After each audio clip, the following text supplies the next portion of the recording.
கருப்பசாமி, ஐயனார் போன்ற ஆண் தெய்வங்களுக்கு வழிபாடு செய்யும் போது முகத்துல வந்து ஒரு துண்டு அல்லது துணியை கட்டுவது சில தென்னிந்திய பகுதிகளில், குறிப்பாக தமிழ்நாடு மற்றும் கேரளாவில் உள்ள ஒரு நடைமுறை.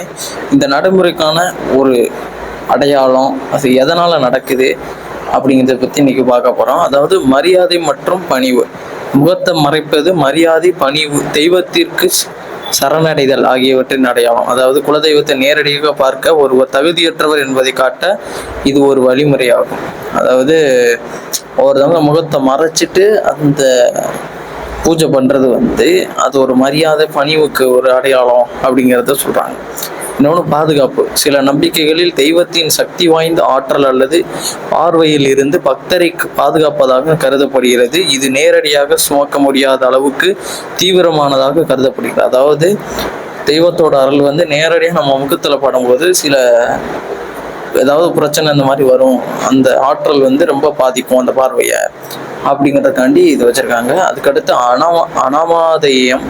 முகத்தை மறைப்பதன் மூலம் பக்தன் தனது தனிப்பட்ட அடையாளத்தையும் அகங்காரத்தையும் சரணடைகிறார். மற்ற பக்தர்களிடையே ஒரு பேசுறதுக்கு, அந்த மாதிரி பேசாம இருக்கிறதுக்கு ஒரு வாய்க்கட்டி பூசை பண்றாங்க அப்படின்னா மற்றவங்களோட பேச அந்த ஒரு அடையாளத்துக்காண்டி அதை வச்சிருக்காங்க. அதாவது மூஞ்சியை கட்டிட்டா நீங்க பேசக்கூடாது அப்படிங்கிறது, இல்லைன்னா ஒருத்தர் தெரியாம பேசிடுவாங்க, அதுக்காண்டி கூட இப்படி வச்சிருப்பாங்க அப்படிங்கிறத சொல்றேன். தெய்வீகத்தின் மீது கவனம் செலுத்த. உலக தோற்றங்களால் திசை திருப்பப்படுவதை விட பூஜையின் தெய்வீக மற்றும் ஆன்மீக அம்சங்களில் கவனம் செலுத்துவதற்கு துணி அல்லது துண்டு உடல் நினைவூட்டலாக செயல்படுகிறது. அதாவது இப்போ வந்து நம்ம இந்த வாய்க்கட்டி பூஜை பண்றது அப்படிங்கிறது இதுக்காண்டி தான் வச்சுக்கலாம். இன்னும் வந்து நம்ம வந்து தெய்வங்களை வந்து சரியா கவனிச்சு பூஜை பண்ணணும். இன்னொன்று தெய்வங்களுக்கு பூஜை பண்ணும்போது மற்ற சிந்தனைகள் நம்ம தவிர்க்கணும். இன்னொன்று பூஜை பண்ணும்போது அனாவசியமான பேச்சுக்களை தவிர்க்கணும் அப்படிங்கிற ஒரு காரணத்துக்காண்டி. இன்னொன்று சாமியோட அருளாற்றல் வந்து அதிகமாக வரும்போது அதோட முகத்தை வந்து ரொம்ப நம்ம முகத்தை காட்டி பூஜை பண்ண முடியாது. ஸோ அந்த மாதிரி இருக்கிற இடத்துல வந்து நம்ம வந்து இந்த முகத்தை கட்டி வாய் கட்டி பூஜை பண்ணுறோம் அப்படிங்கிறது வந்து உண்டு. அதாவது ஒரு கோயில் வந்து இந்த ஐயனார் கோயிலில் வாய்க்கட்டி தான் பூஜை பண்ணுவாங்க. கருப்பண்ணசாமியோட ஐயனாருக்கு இந்த மாதிரி பெரிய பெரிய தெய்வங்கள் இந்த தென் மாவட்டத்தில் இருளப்ப சுவாமி, அது மாதிரி சுடலமாட சுவாமி, இந்த மாதிரியான ஆண் தெய்வங்களுக்கு பெரும்பாலும் வந்து இந்த வாய்க்கட்டி பூஜை பண்ணுவாங்க. ஏன்னா அந்த அருள் அதிகமாக உள்ளது. பெரிய பெரிய தெய்வங்கள், கோவிலில் உள்ள பெரிய தெய்வங்கள் அப்படிங்கிற ஒரு சாமிகளுக்கு வந்து இந்த குறிப்பிட்ட ஒரு காலத்தில், அதாவது இந்த ஆடி அமாவாசை, ஆடி பௌர்ணமி, அப்புறம் வந்து சாமியோட உக்கிரமான நாள், இந்த கொடை விழா நடத்துறது, அப்புறம் வந்து உச்சிகால பூஜை நடத்துறது, இந்த மாதிரி அந்த சாமியோட ஆக்ரோஷம் எப்போ கூடுதோ அப்போ வந்து இந்த வாய் கட்டி பூஜை பண்றது. அதே மாதிரி மிகப்பெரிய பிரம்மாண்டமான கோவில் வந்து கட்டியிருப்பாங்க. அங்கே உள்ள சாமியோட சக்தி வந்து அளவுக்கு மீறி அதிகமாக இருக்கும். அப்படி இருக்கும்போது இந்த வாய்க்கட்டி பூசைங்கிறத வந்து வச்சிருப்பாங்க. ஏன்னா வாய்க்கட்டி பூஜை நடத்தினா அந்த கவனத்தோட பூஜை படுத்தும். அதே மாதிரி முக்கியமான நாள்னா இந்த அமாவாசை, இல்லைன்னா பௌர்ணமி, இல்லைன்னா இருட்டில் பூஜை கொடுக்கறது.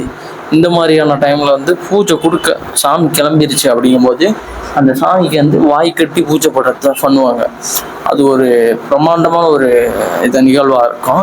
அது ஒரு இடத்துல சாதாரணமாக இருக்கலாம், ஒரு இடத்துல வந்து அது ஒரு முக்கிய அம்சமாக வாய்க்கட்டி பூஜை பண்ணணும் அப்படிங்கிற ஒரு அந்த பயம், மரியாதை, பணிவு, அந்த சொன்னோம்னா அந்த அகந்தையை தவிர்த்து சாமிக்கு நம்ம அடிபணிஞ்சு நம்ம பூஜை பண்ணணும் அப்படிங்கிறதுக்காண்டி இந்த வாய்க்கட்டி பூஜை பண்ற அப்படிங்கிற ஒரு நடைமுறையை வந்து காரணம் இல்லாம கொண்டு வந்திருக்க மாட்டாங்க.